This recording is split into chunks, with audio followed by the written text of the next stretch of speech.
Hey guys, Dean Gearhart here, coming at you with another video. This will be episode 10 in my series of sets and partial sets, and my 28th video overall. This is a 1960 Topps complete set.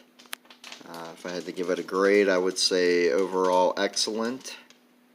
There are a few cards that I definitely want to replace. This Ernie Banks would be one of them. It's wrinkled.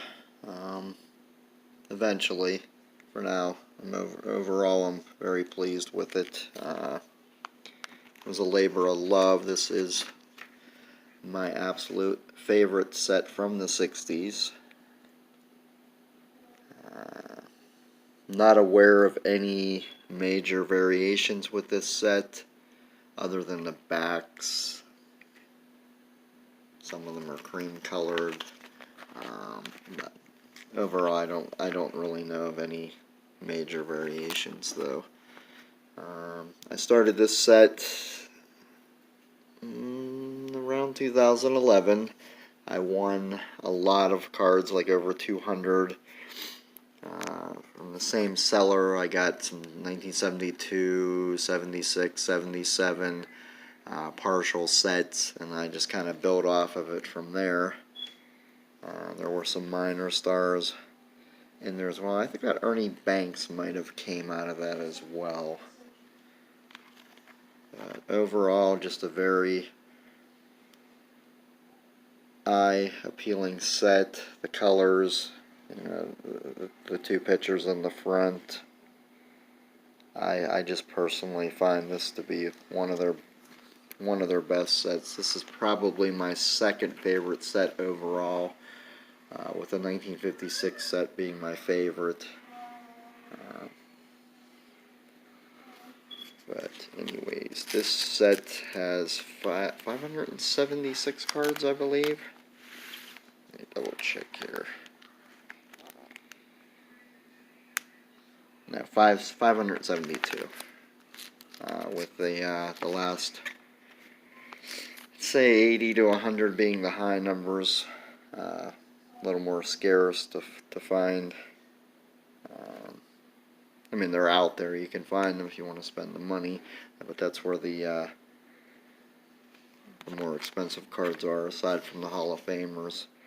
And you can see every once in a while, like this card, I'd like to replace. Got the corner ding there.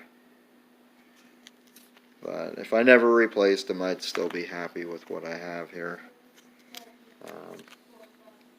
It's an absolute awesome set, in my opinion.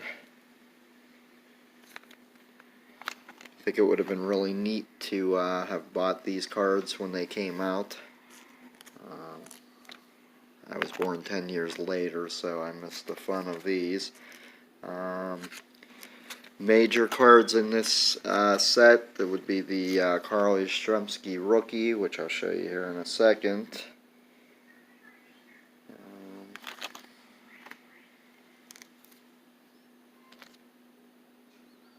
Trying to think who the other rookies are.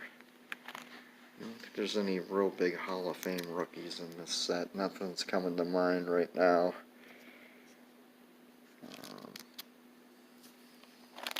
Right there.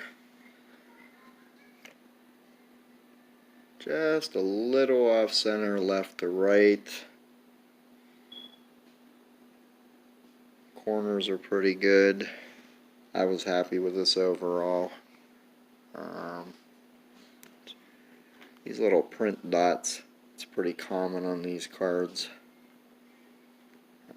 That's what makes the gem mint ones so expensive, because they don't have those. But overall, I'm happy with it. So moving on, the next, or I should say, not the next highest priced card, but the next card to cost you a little bit of money is anything with the Mickey Mantles, of course.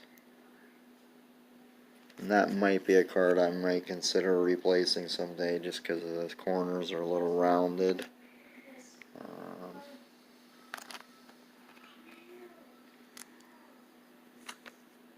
but we'll see.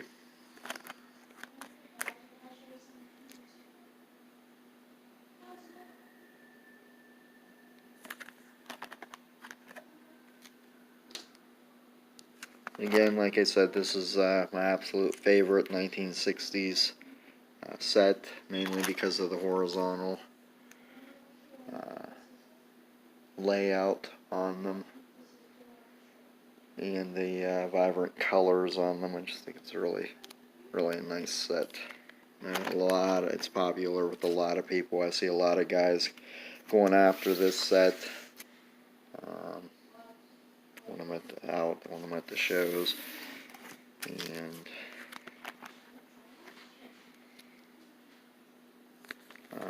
I've had people ask me if I've had it, started selling at flea markets. I've had some people ask me about these cards. I really don't have any extras of these, but thinking if I do go to replace some of these, if I buy some groups of cards, maybe I can sell some of these off. We'll see.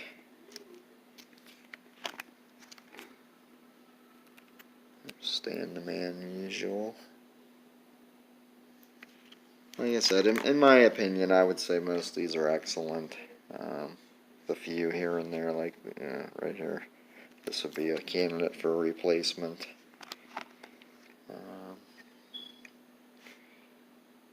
I think I finished this set off about 3-4 years ago. I was just kind of, at that point, I was just kind of happy to complete it. It was my first set pre-1970s that I completed. I was pretty proud of that accomplishment.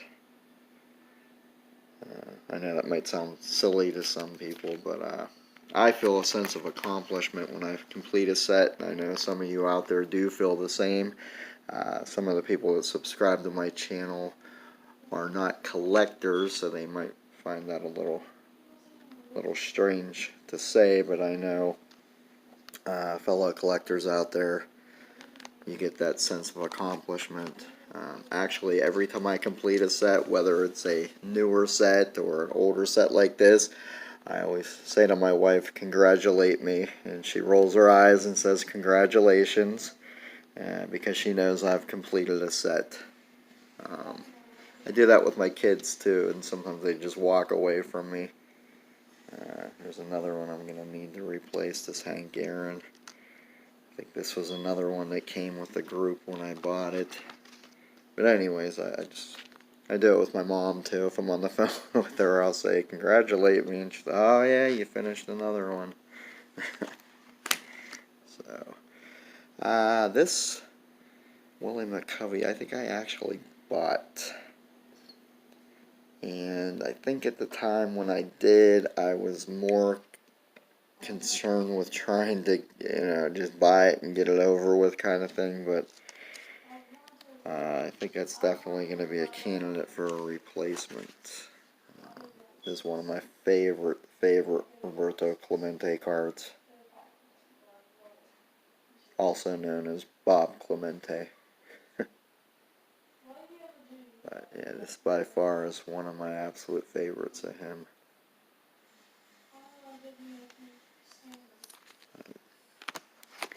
Great set, fun set to collect. Sometimes it can be a frustrating set to collect. It's all on how you go about it. Frustrating for me, looking back at all the auctions that I lost trying to finish off this set. Koufax, a little ding there. Here's the Mantle, Mickey. I think this is the first card I spent $100. I think I bought this card for $100. I think it was the first time I'd ever spent that much money on one card. And it was a pretty big deal. I bought this, I know I was at the Nationals. It was at Cleveland in, not this past year, but the time before they were here. And I think that's what finished off the set, if I recall right. But I think it was worth $100. I'm happy with it.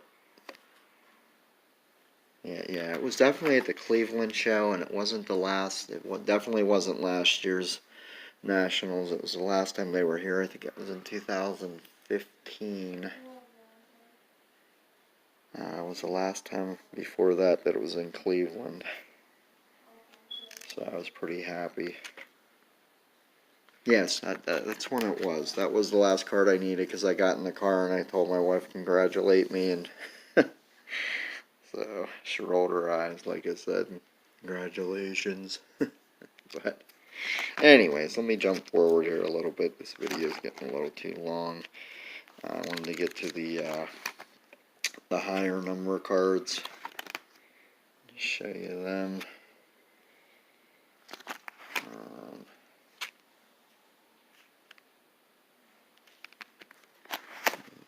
Well, we're still in the 400s. Is there a Don Mossy guy that Geez Mikey always likes to laugh at? Eddie Matthews. And I know Tony from Psyched on Baseball Cards has been working on this set. Really nice set he's put together. I'm following him on that. Makes me want to do this set again. My wife will kill me if I do another set of one that I already have.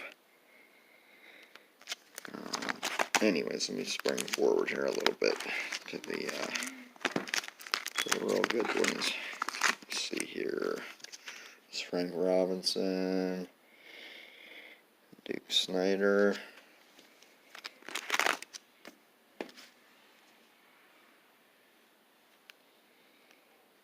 Jim Bunning.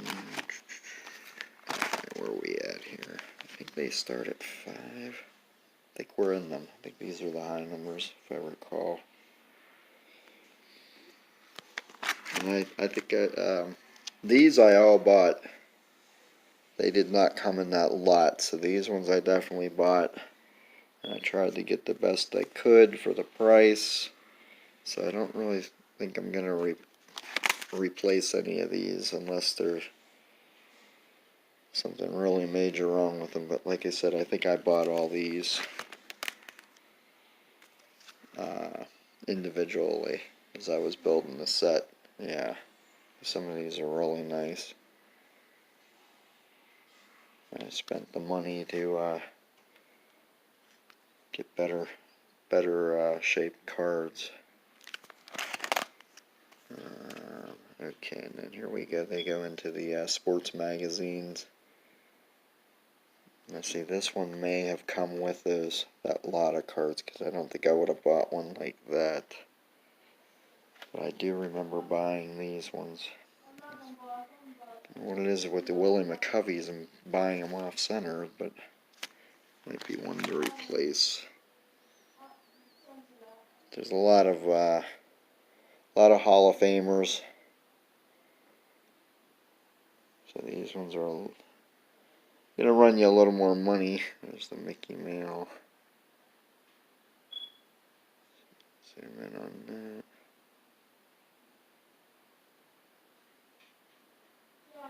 It's in pretty good shape. There's a couple little things here and there, but you know, what are you going to do? And that's